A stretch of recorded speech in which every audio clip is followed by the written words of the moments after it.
Hello जी, नमस्कार। Welcome to the scholar classes. My name is Ashish Maurya और आज के इस वीडियो में हम लोगों ने लाया है ट्रांसफॉर्मिंग प्रिंसिपल के बारे में, जो क्लास 12 की बायोलॉजी के लिए बहुत ही इम्पॉर्टेंट है और ये बोर्ड के एग्जामिनेशन में हमेशा ये क्वेश्चन आते रहते हैं।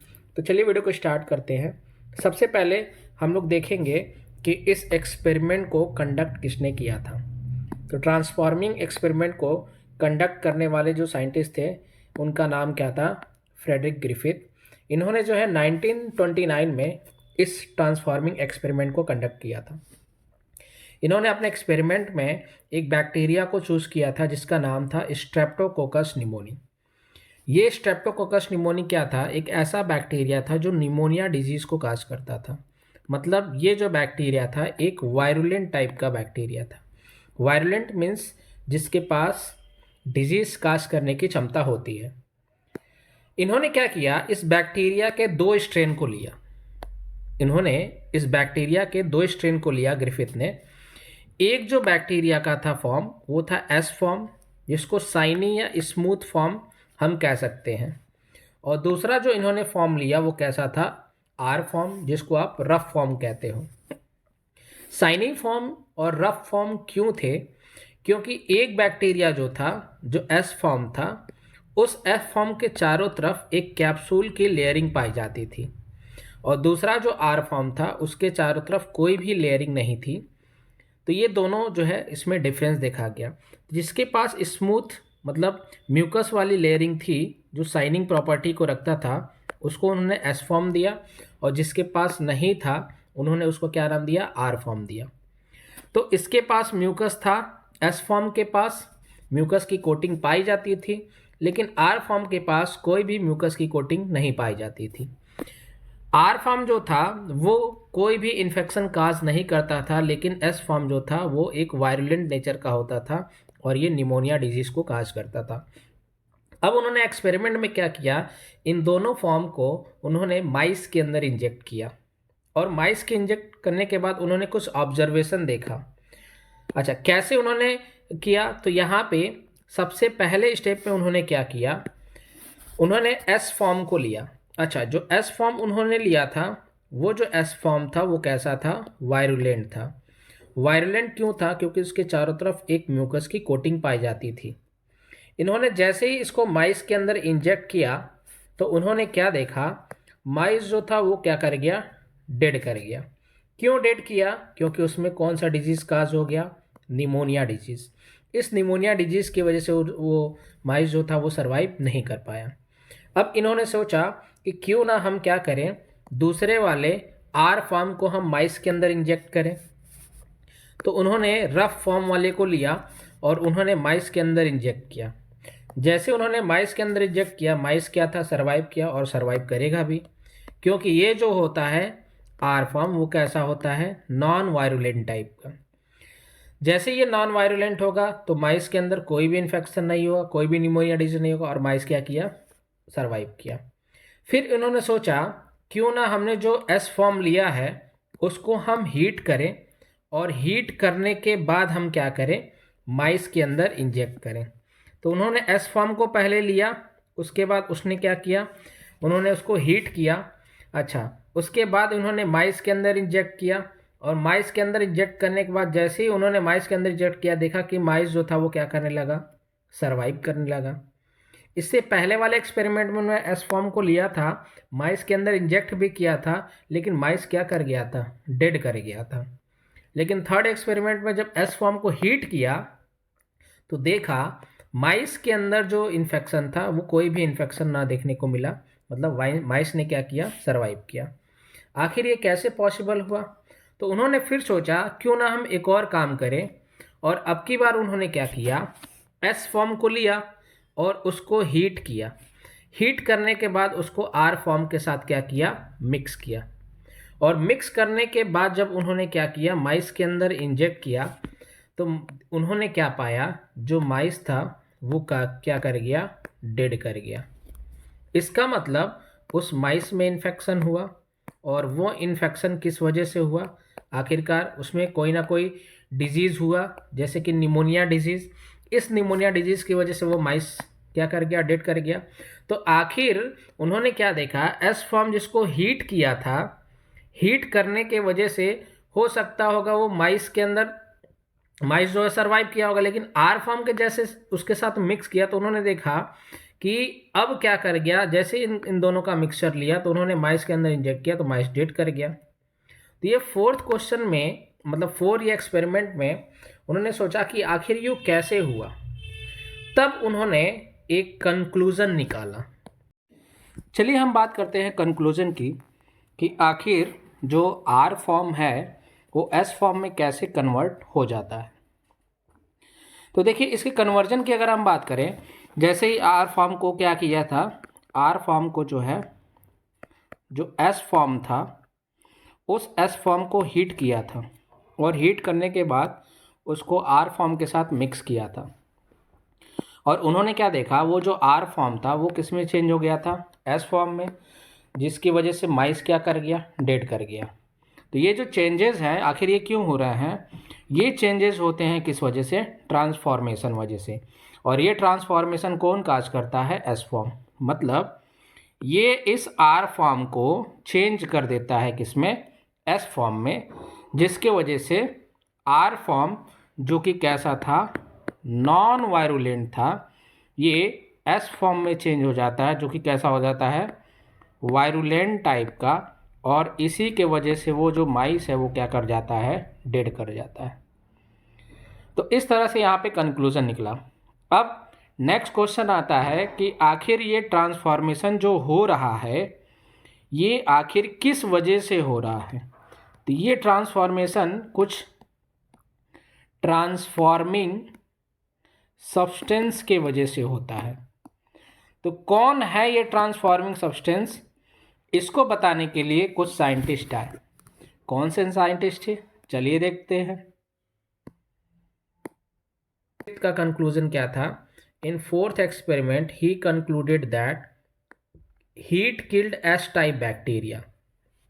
जो heat killed S type bacteria था वो ट्रांसफॉर्मेशन को काज करता था, और आर टाइप को वो किस में चेंज कर दिया था, एस टाइप में।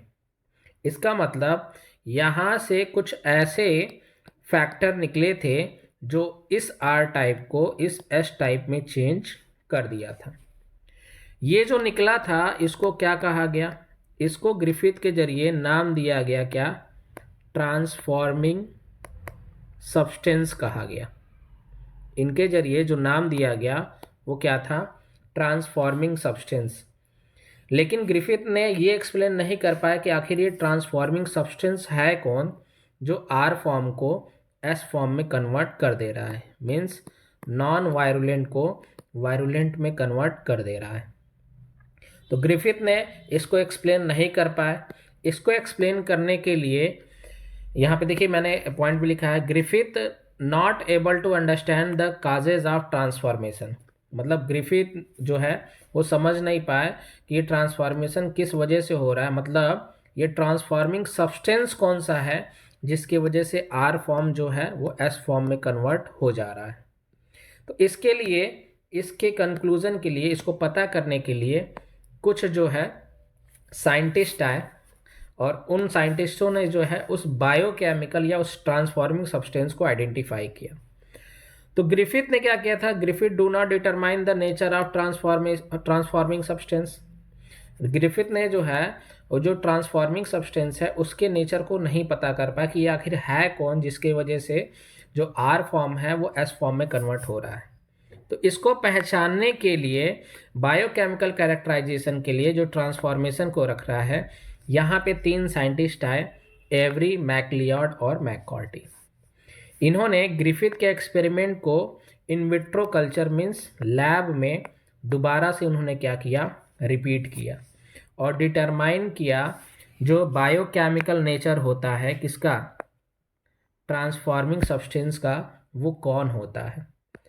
तो उन्होंने कैसे डिटरमाइन किया, तो इन्होंने क्या किया, इन्होंने रिपोर्टेड किया, दे रिपोर्टेड दैट डीएनए, मतलब transforming substance from the heat killed S type bacteria causes the transformation of non-virulent R type bacteria into S type.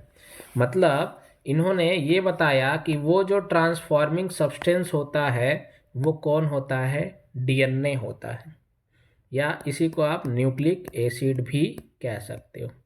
यही डीएनए क्या करता है, जो हीट किल्ड एस टाइप के पास है, जो उसके अंदर कैप्सूल बनाने में हेल्प करता है या जिसकी वजह से वो वायरुलेंट होता है, ये क्या करता है, ये डीएनए अभी भी इसके पास है और ये क्या करेगा, इस आर टाइप वाले बैक्टीरिया को वो किस में कन्वर्ट कर देगा, एस टाइप में, जिसकी वजह से नॉन वायरुलेंट वाला जो है ये किस में चेंज हो जाएगा, वायरुलेंट में।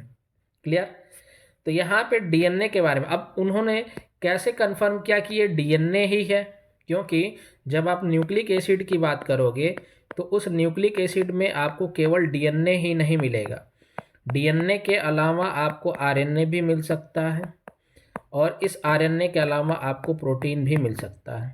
तो कैसे कंफर्म किया कि डीएनए ही है यहाँ पे जेनेटिक मटेरियल, तो उन्होंने इसके लिए क्या किया था, यहाँ पे देखिएगा मैंने यहाँ पे समझाया भी है कि आर टाइप बैक्टीरिया जो नॉन वायरुलेंट था उसको उसने क्या किया, एस टाइप बैक्टीरिया में कन्वर्ट कर दिया था। क्यों कन्वर्ट कर दिया था, क्योंकि यहाँ पे ट्रांसफॉर्मेशन हुआ था। और ट्रांसफॉर्मेशन कैसे हुआ था, तो उन्होंने क्या किया था, जो आर टाइप बैक्टीरिया है उसमें जो इसके साथ मिक्स किया गया था एस टाइप वाला हीट किल्ड वाला, उसने इसके चारों तरफ कैप्सूल की लेयरिंग बना दी, जिसके वजह से आर टाइप किस में चेंज हो गया, एस टाइप में, मतलब वायरुलेंट टाइप में। अच्छा, उन्होंने कैसे कंफर्म किया कि डीएनए ही जेनेटिक मटेरियल है। देखिए एवरी मैक्लियॉड और मैककॉर्टी ने जो है ट्रांसफॉर्मिंग सब्सटेंस को कंफर्म करने के लिए कि वो डीएनए ही है, इसके लिए उन्होंने जो है कुछ एंजाइम को यूज किया। क्यों क्यों उन्होंने बताया कि डीएनए ही है या कुछ अदर भी हो सकते हैं। तो आपको पता है कि कोई भी न्यूक्लिक एसिड अगर होगा, जैसे ट्रांसफॉर्मिंग सब्सटेंस न्यूक्लिक एसिड ही होता है, तो उस न्यूक्लिक एसिड को बनाने में कोई प्रोटीन, कोई आरएनए और साथ साथ डीएनए भी इन्वॉल्व रहता है। तो ये जो न्यूक्लिक एसिड है, ये ही न्यूक्लिक एसिड ट्रांसफॉर्मिंग सब्सटेंस है, लेकिन इस न्यूक्लिक एसिड में प्रोटीन भी है, आरएनए भी है और डीएनए भी है। तो डीएनए ही ट्रांसफॉर्मिंग सब्सटेंस है, इसको कंफर्म कैसे किया, तो उन्होंने अपने एक्सपेरिमेंट में कुछ एंजाइम को यूज किया। एंजाइम में क्या क्या था, एक प्रोटीएज था, एक आरएनएज था। प्रोटीएज में उन्होंने प्रोटीन को लिया, मतलब प्रोटीएज क्या करता था, ये प्रोटीन का ब्रेकडाउन करता था, और आरएनएज क्या करता था, वो आरएनए का ब्रेकडाउन करता था। अब उन्होंने क्या किया, एक एक करके ये दोनों एंजाइम को इन्होंने सबसे पहले अपने एक्सपेरिमेंट में उन्होंने प्रोटीएज को लिया।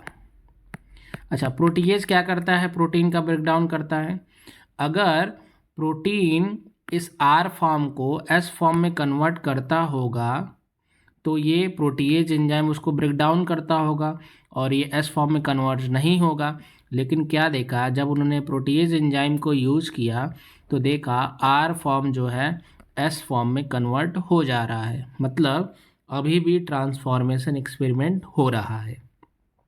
फिर उन्होंने इस प्रोटीएज के जगह आरएनएज यूज़ किया, फिर उन्होंने देखा कि वही चीज़ हुआ, आर फॉर्म जो है एस फॉर्म में कन्वर्ट हुआ। तो यहाँ से पता किया कि जो आरएनएज है, मतलब आरएनए जो है और जो प्रोटीन है वो एक ट्रांसफॉर्मिंग सब्सटेंस यहाँ पे नहीं है, क्योंकि ये आर फॉर्म को जो है एस फॉर्म में कन्वर्ट नहीं कर पा रहे। फिर इन्होंने क्या किया, एक और एंजाइम लिया डीएनएज को। डीएनएज क्या करता है, ये डीएनए का ब्रेकडाउन करता है। तो इन्होंने जैसे ही डीएनए को लिया तो उन्होंने क्या देखा, इस डीएनए को जैसे ही लिया इस एंजाइम को, तो उन्होंने देखा जो आर फॉर्म था वो एस फॉर्म में कन्वर्ट नहीं हुआ, और वो जो माइस था वो क्या किया, सरवाइव किया। इसका मतलब वहाँ पे ट्रांसफॉर्मेशन नहीं हुआ। ये जो आर टाइप था, जो नॉन वायरुलेंट था, वो वायरुलेंट में कन्वर्ट नहीं हुआ। इसका मतलब यहाँ पे उन्होंने कन्फर्मेशन किया कि जो जेनेटिक मटेरियल है, जिसको आप न्यूक्लिक एसिड कह रहे हो, जिसको आप ट्रांसफॉर्मिंग सब्सटेंस कह रहे हो, उस ट्रांसफॉर्मिंग सब्सटेंस में जो मेन होता है वो कौन होता है, डीएनए होता है। तो फिर फाइनली यहाँ पे कंक्लूज़न निकला क्या, कि जो हेरिडेटरी मटेरियल है वो कौन होता है, डीएनए होता है, और वही क्या काज करता है, ट्रांसफॉर्मेशन। तो ये था आज का वीडियो, और आज का वीडियो यहीं पे समाप्त होता है। मिलते हैं नेक्स्ट वीडियो में। धन्यवाद।